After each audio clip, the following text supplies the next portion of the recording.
Hello, my friends, and welcome to Rocky Mountain Moto. And let's get right into the next video.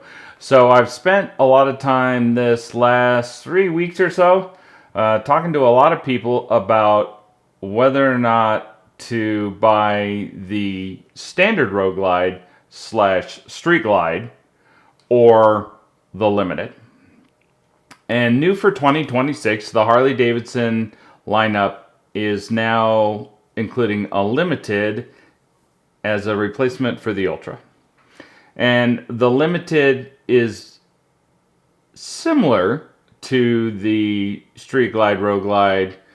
If you're looking at just the basics, you're adding some driving lights up front, a nicer seat to tour with heat built into the seat and the handlebars, and then a really nice tour pack for more storage. Right? And so right now the big debate is whether or not to buy the fully loaded bike limited and get the extra storage, or buy the basic bike and add a few things if they're thinking about going that direction. And I've spent a lot of time putting on lots of miles riding both ways, but today I want to break it down and tell you what I recommend for your next Harley road trip.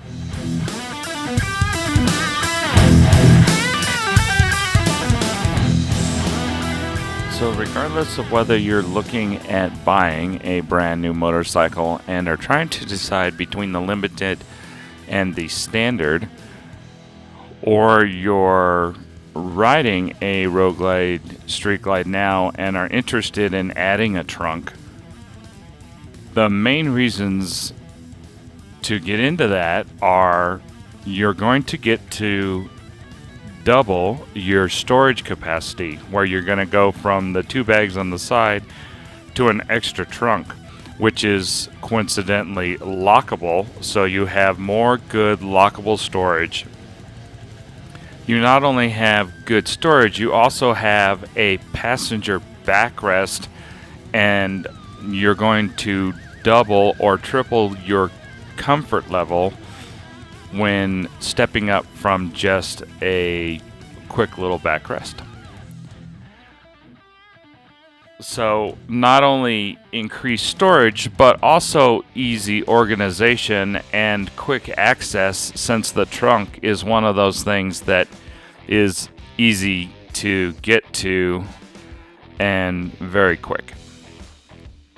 And it's fantastic for multi-day trips. So you can spend several days on the road headed for a rally. You can do some camping.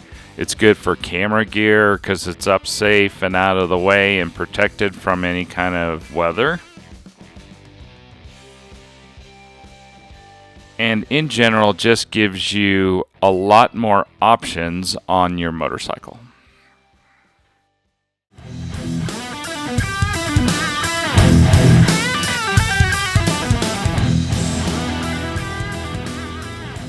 So the trip to Daytona Beach.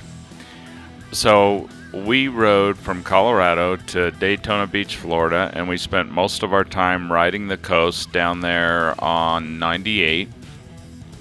And I had the trunk on the back, plus I added Harley-Davidson's luggage in front of that on the passenger seat. And when you're riding down the highway and you're going straight, there's nothing that you really notice. I mean, you've got a little bit of added weight, you've got a little higher center of gravity. I didn't really notice any wind resistance, but what I discovered was that at a slower rate of speed, like in town, when we stopped in New Orleans to find the hotel, I was getting quite a bit of wobble that I was feeling through the handlebars, and I'm sure that it was due to the amount of weight at the back of the bike higher up. And so that was one of the things that I really don't like about adding a bunch of weight to the top of the motorcycle. Uh, and I had quite a bit because that trunk was full and the bag was packed all the way up. And then I had stuff actually even bungeed to the rack on the top of the pack. So I got quite a bit of that. And, you know, to be honest with you, I probably took too much stuff to Florida. But that's also a little bit of a con. If you have the space, you're going to pack more stuff than you need for sure.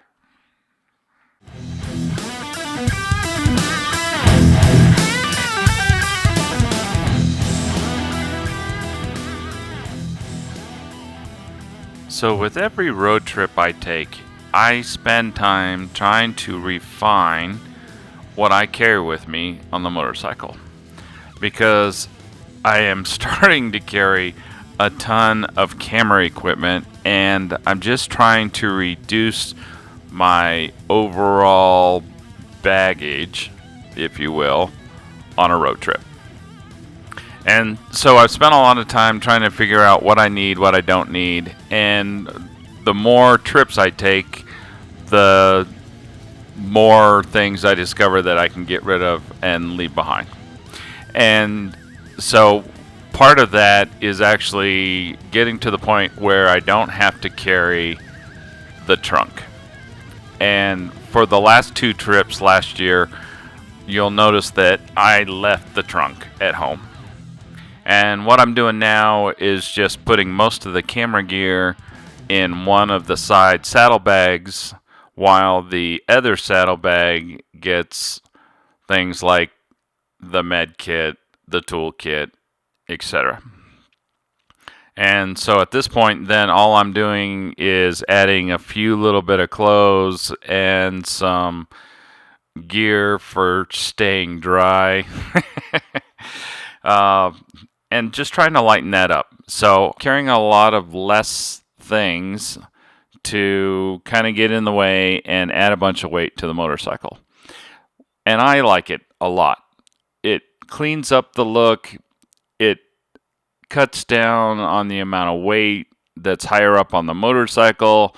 It doesn't affect the way the bike rides. It doesn't affect, a lot of that stuff. And a nice little point, too, is when you get to the end to where you're going in this trip, you don't have to have the trunk on the back of the bike that's really just in the way.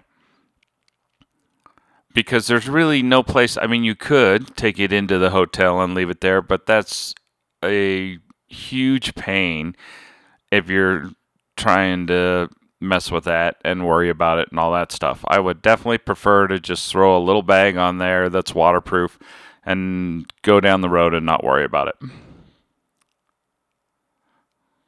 So, I mean, yes, it does cut down on the storage a little bit and so on, but I think it's well worth it. And I think if you're traveling by yourself, it's the better way to go.